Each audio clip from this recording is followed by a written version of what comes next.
السلام علیکم. میں رضوان علی دانش عزاداری سینٹر کربلا نیوز چینل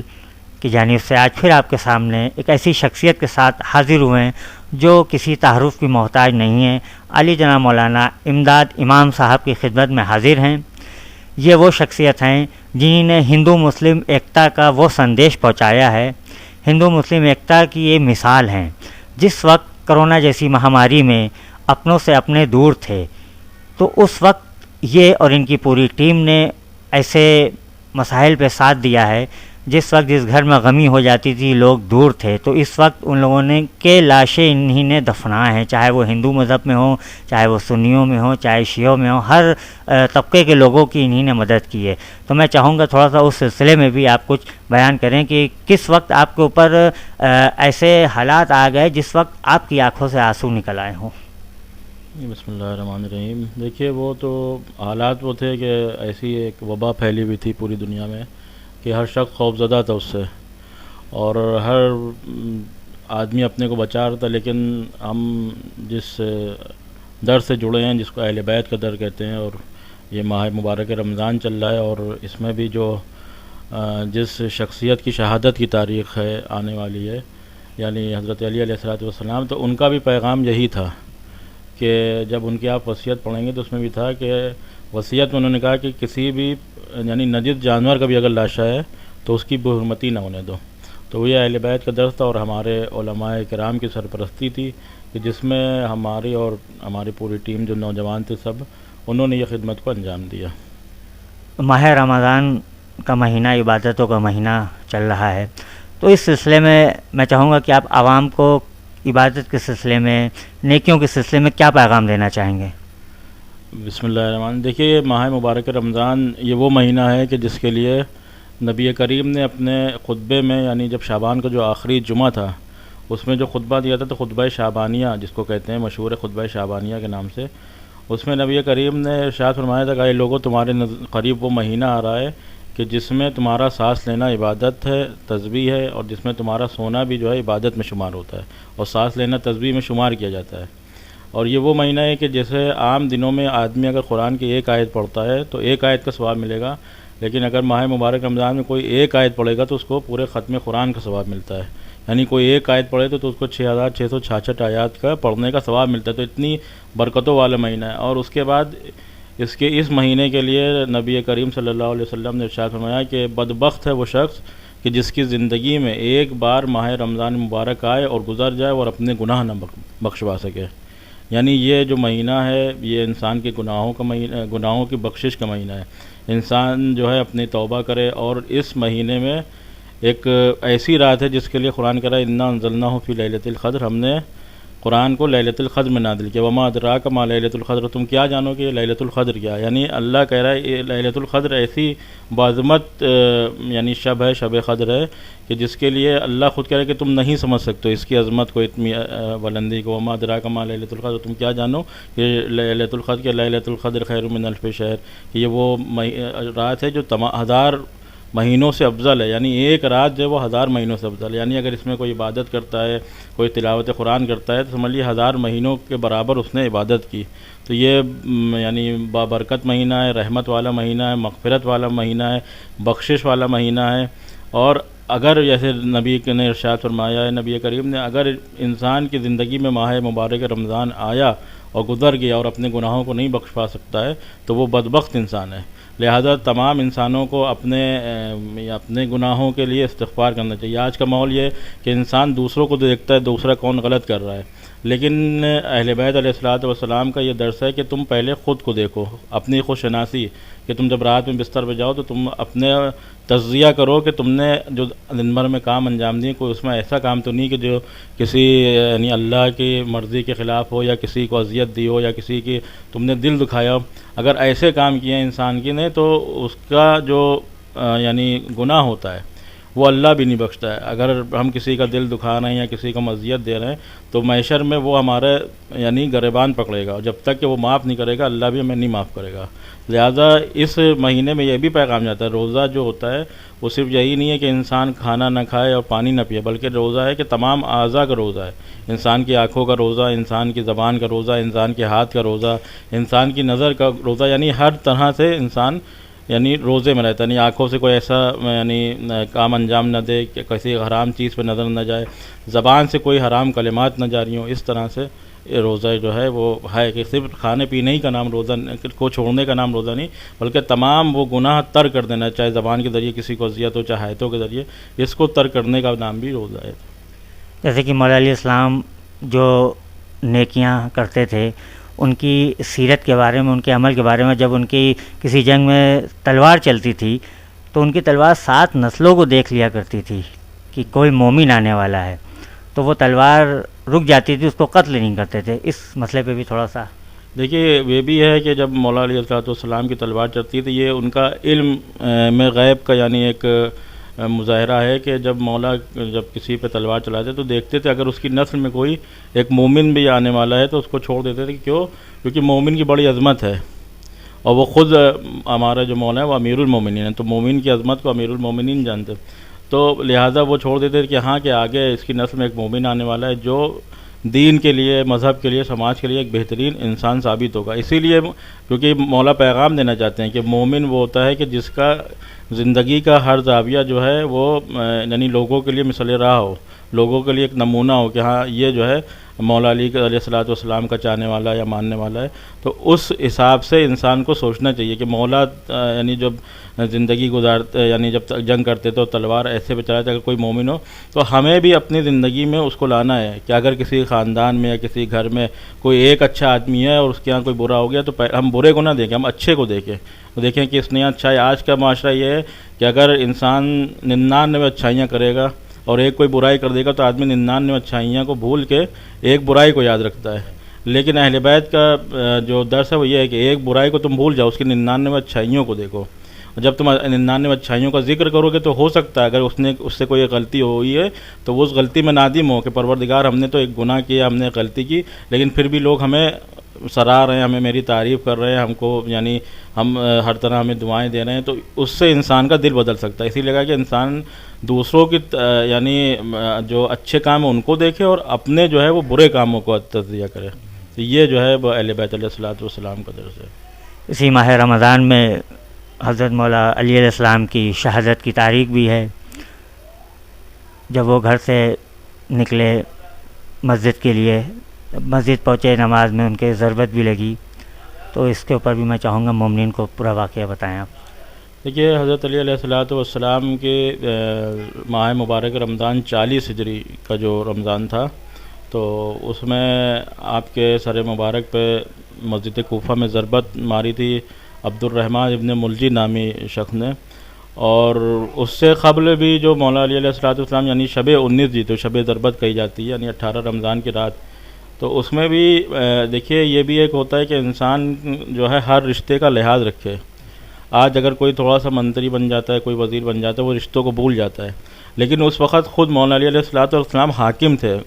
پورے حاکم تھے, اور کوفے میں انہوں نے دارالحکم یعنی پوری سلطنت جو سینٹرل تھا وہ کوفہ مولا علی نے بنایا تھا, لہذا وہ کوفے میں رہتے تھے. آپ اسی لیے دیکھیے مولا علی کے تمام جو قبور ہیں وہ زیادہ تر آپ کو مدینے ملیں گے. امام حسن علیہ السلام کی جو ہے وہ جنت البقیع میں یا چوتھے امام میں, چھٹے امام, پانچویں امام, لیکن مولا علی علیہ السلام جو ہے وہ یعنی نجف میں ان کا یعنی کوفے میں ان کی وہ شہادت ہوئی, اور نجف میں ان کی یعنی خبر مبارک ہے. تو اسی لیے کیونکہ مولا علی علیہ السلام کی جب حکومت آئی تھی تو اس مولا علی سے پہلے جو حکمران تھے تو ان کا جو دارالحکومت تھا وہ مدینہ تھا, لیکن جب مولا علی علیہ السلام 36 ہجری میں جب آپ کو ظاہری خلافت ملی ہے تو آپ نے دارالحکومت کو چینج کر دیا, کوفہ کر دیا, کیونکہ وہاں پہ مسائل بہت تھے. اور آج بھی ضرب مشہور ہے کہ جو ہے کوفے والے جو ہیں وہ وفادار نہیں ہوتے, تو مولا علیہ السلام وہاں اتنے مسائل تھے, لہٰذا مولا علی نے اپنا دارالحکومت بدلا اور کوفے میں آ کے رہے. لیکن کیونکہ ان کی جو حکومت تھی مولا علی علیہ السلام کی وہ ایک عادلانہ حکومت تھی, یعنی آج بھی اس حکومت جیسی کوئی حکومت نہیں ہو سکتی ہے. 14 یعنی پوری تاریخ انسانیت میں ایسی حکومت یہ ہم نہیں کہہ یو این او کہہ رہا ہے یہ کہ جب ایک اسلامک ملک نے جب یو این او سے یہ کہا کہ ہمیں یعنی نظام حکومت دیے کہ ہم کیسے ایک اچھی حکومت کو قائم کریں, تو یو این او نے یہ کہا تھا کہ آپ ہم سے مانگ رہے ہیں یعنی اس کو کہ نظام حکومت کہتے ہیں, وہ تو آپ ہی کے جو یعنی فکر میں اور آپ ہی کی جو مسلک میں ایک شخصیت گزری جس کا نام علی تھا, اس نے بہترین نظام حکومت قائم کیا ہے. آج دنیا نعرے دیتی ہے کہ ہم کپڑا, روٹی اور مکان کی مشکلات کو دور کریں گے, تمام حکمران دعویٰ کرتے ہیں, لیکن پوری انسانیت میں صرف مولا علی علیہ الصلوۃ والسلام کا وہ 4 سال کا دور تھا کہ جس میں روٹی, کپڑا, مکان کی مشکل کو انہوں نے دور کیا. کوئی ایسا نہیں تھا جس کے پاس مکان نہ ہو, کوئی ایسا نہیں تھا جس کے پاس لباس نہ ہو, کوئی ایسا نہیں تھا کہ جس کے پاس یعنی سر چھپانے کو جگہ نہ ہو. تو اس طرح کے مولا علی علیہ الصلوۃ والسلام کی, اور وہی عادلانہ حکومت تھی کہ جو لوگ یعنی حکومت کو اب دنیا کے لیے لینا چاہتے تھے وہی مولا علی علیہ الصلوۃ والسلام کو دشمن ہوئے, اور انہوں نے پھر مولا کے یعنی قتل کے منصوبے بنانا شروع کیے. اور پھر باقاعدہ ابن ملجم کو بلایا گیا کوفے میں کہ تم آؤ اور تمہیں یہاں پہ قتل کرنا ہے. اور اس کے بعد لیکن مولا علی علیہ الصلوۃ والسلام بھی بتا رہے ہیں کہ جب آخر میں یعنی دشمن تھا, لیکن اس نے کیا کہا آپ کے ذریعے کہ جب کوفے میں آیا اور وہ کوفے میں رہا, اس نے ماحول کو دیکھا کہ ہم کس طرح سے قتل کر سکتے ہیں. اور یہ بھی ایک اللہ کی طرف سے وہ تھا کہ مولا علی علیہ الصلوۃ والسلام کو جو ضربت لگی وہ مسجد میں لگی. اس وقت ایسا پروپیگنڈا دشمنوں نے پھیلا دیا تھا کہ جیسے معاذ اللہ حضرت علی علیہ الصلوۃ والسلام جو ہیں وہ مسجد اور نماز اس سے کوئی تعلق ہی نہیں تھا, کہ جب آپ کی ضربت لگی تو لوگ یہ کہہ رہے تھے کہ مطلب علی اور مسجد میں, یعنی ایسا پروپیگنڈا مولا علی علیہ الصلوۃ والسلام کے خلاف کیا گیا تھا. تو شب ضربت یعنی 18 رمضان کا جو دن گزرا اور رات آئی, تو جب شام کے ٹائم جو آپ اپنی بیٹی جناب ام کلثوم کے گھر گئے تھے اور وہاں پہ آپ نے رات میں قیام کیا, وہاں پہ رات میں آپ گئے اور انہی کے یہاں جناب ام بی بی کلثوم کے یہاں جو ہے آپ نے روزہ کھولا. اور جب دسترخوان لگایا گیا تو جناب ام کلثوم سلام اللہ علیہ نے کھجور رکھا, وہ رطب وہ نمک رکھا اور پانی وہ دودھ رکھا اور پانی رکھا. تو مولا علی علیہ الصلوۃ والسلام نے کہا بیٹی کلثوم کیا تم نے اپنے بابا کو بھلا دیا ہے؟ تو وہ تعجب بھرے انداز میں کہنے لگیں بابا ایسا کیوں کہہ رہا آپ؟ کہا تم نے کیا کبھی دیکھا ہے کہ علی نے ایک وقت میں 3 غذائیں استعمال کی ہوں؟ کہا اس میں سے ایک غذا کو اٹھا لو. تو جناب بی بی کلثوم جو ہیں وہ چاہا انہوں نے کہ ہم پانی کو اٹھا لیں اور میرا بابا دودھ پی لے, لیکن انہوں نے مولا علی نے ہاتھ کو روک لیا, کہا نہیں دودھ کو ہٹا لو, ہم پانی اور نمک سے افطار کریں گے. تو یہ سیرت تھی. اس کے بعد انہوں نے وہ دودھ رکھوا لیا اور یہ کہا کہ بی بی بیٹی یہ دودھ رکھ لو, ہو سکتا ہو کوئی کل مہمان آئے, یہ دودھ اس کو بھجوا دینا. تو وہ کس کے لیے روکا تھا دودھ؟ پھر رات بھر آپ نے یعنی بی بی کلثوم کے گھر میں عبادت کی, رات بھر آپ تسبیح الہی میں مشغول ہوئے, اور ہر تھوڑی دیر بعد آپ عبادت حجرے میں کرتے تھے, ہر تھوڑی دیر بعد جاتے تھے اور آسمان کی طرف دیکھتے تھے اور ایک آواز بلند کرتے تھے, یہ وہی رات ہے کہ جس کی رسول اللہ نے مجھے بشارت دی تھی. اور اس کے بعد پھر جاتے تھے اور کہتے تھے ان قریب وہ وقت آنے والا ہے کہ جب ہماری داڑھی ہمارے خون سے خضاب ہوگی. اور وہ یعنی بار بار آپ عبادت میں کبھی آتے تھے کبھی باہر جاتے تھے اور دیکھتے تھے کتنا شہر میں وقت رہ گیا ہے. اور جب اس عالم کو جناب بی بی کلثوم نے دیکھا تو کہا بابا آج آپ کی کیا کیفیت دیکھ رہی ہوں میں؟ تو کہا بیٹی یہ وہ رات ہے کہ جس کے لیے ہمارے یعنی رسول اللہ نے جو ہے ہم کو بشارت دی تھی, علی رمضان کی 19ویں صبح ہوگی کہ تمہارے سر پہ ضربت ماری جائے گی. اور جب مولا علی علیہ الصلوۃ والسلام جب اذان صبح کا وقت آیا یعنی سحر کا وقت آیا تو آپ بی بی کلثوم کے گھر سے جب نکلنے لگے تو تمام مرغامیاں جو یعنی بطخیں پلی میں تھیں, انہوں نے تمام بطخوں نے مولا کے ابا کو پکڑ لیا اور زبان بے زبانی میں وہ گریاں کرنے لگی, نوحہ پڑھنے لگی. تو جناب بی بی کلثوم نے بھی دیکھا اس منظر کو تو وہ بے چین ہو گئی کہ بابا یہ کیا منظر ہے؟ کہا بی بی اے بیٹی یہ میرا نوحہ پڑھ رہی ہیں. اور اس کے بعد مولا علی علیہ الصلوۃ والسلام نے ان بطخوں پہ سائے شفقت پھیرا, شفقت کا یعنی دست شفقت پھیرا اور ان کو اپنے سے الگ کیا. اور اس کے بعد کہا دیکھو یہ اگر ان کے حقوق کو نہیں ادا, اب یہ مولا علی علیہ الصلوۃ والسلام یعنی ہر جگہ پر مولا علی علیہ الصلوۃ والسلام نے ہمیں پیغام دیا ہے. اور کہا کہ دیکھو بیٹی اگر ان کے حقوق کو تم نہیں ادا کر سکتی ہو تو ان کو راہ خدا میں آزاد کر دینا. تو یہ یعنی مولا علی علیہ السلام یعنی آپ ان کو دیکھیے جب گھر سے نکلنے تو پیغام دیا جانوروں کے لیے, انسانوں تو جانوروں کے لیے بھی کہ ان کے حقوق کا تم خیال رکھنا. اور اس کے بعد پھر آپ جب آپ نے دروازے کی زنجیر کھولی تو وہ زنجیر بھی مولا کے ہاتھ میں لپٹ گئی, یعنی وہ زنجیر بھی مولا کے. تو اب اس زنجیر کو جب جناب بی بی کلثوم نے دیکھا تو عجیب ان کی بھی کیفیت ہوئی کہ بابا میں کیا دیکھ لوں, آج کیسے مناظر آ رہے ہیں. تو کہا اے بیٹی آج تمہارا پورا گھر ہمارے اوپر نوحہ پڑ رہا ہے. تو اس طرح کی کیفیت تھی. تو ظاہر بات جب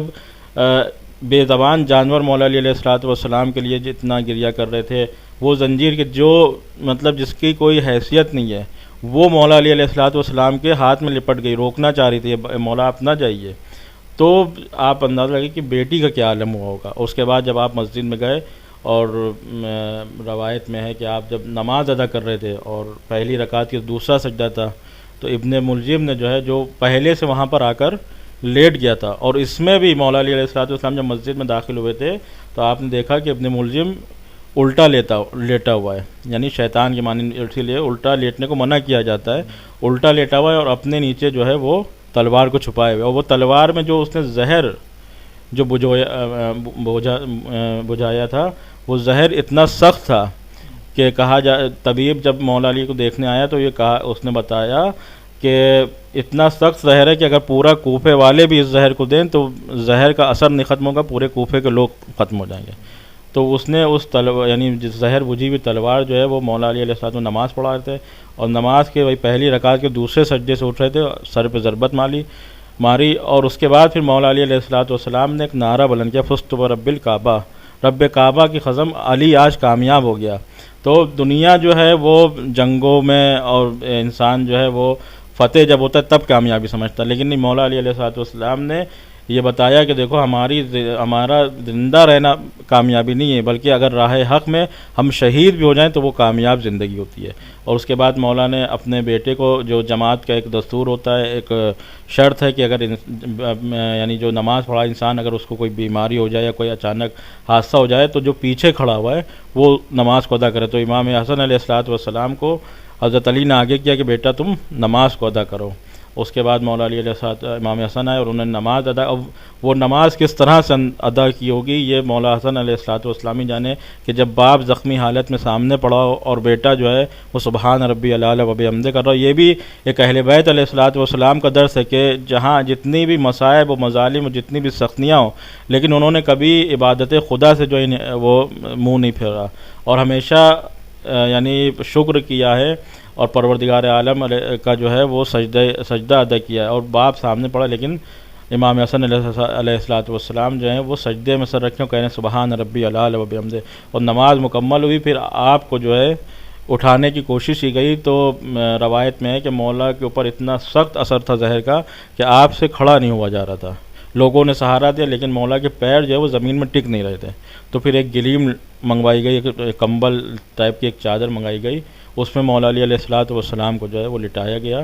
اور اس کے بعد جب یہ خبر کوفے میں پہنچی تو مولا علی علیہ السلام کے چاہنے والے تھے سب, اور جو دوسرے آس پاس کے تھے کیونکہ سرحد کوفہ, اور تمام لوگ اکٹھا ہونے لگے. وہ سب جو ہے وہ یعنی مسجد سے جب مولا علی علیہ السلام بیت الشرف کی طرف جانے لگے تو گریہ کے عالم تھا, اور خود امام حسن علیہ السلام گریہ کر رہے تھے, امام حسین علیہ السلام گریہ کر رہے تھے. لیکن مولا علی علیہ السلام نے بلایا کہ بیٹا حسن تم گریہ نہ کرو, سبھی کے باپ جو ہے ایک دن دنیا سے جانا ہے, آج تمہارا باپ جا رہا ہے کل کسی اور کا باپ, یعنی ایک تشفی دی, یعنی ایک دلاسے کے الفاظ ادا کیا. امام حسین علیہ السلام نے جب گریہ کیا تو ان کو بھی آپ نے بتایا. اسی طرح آپ جو ہیں جب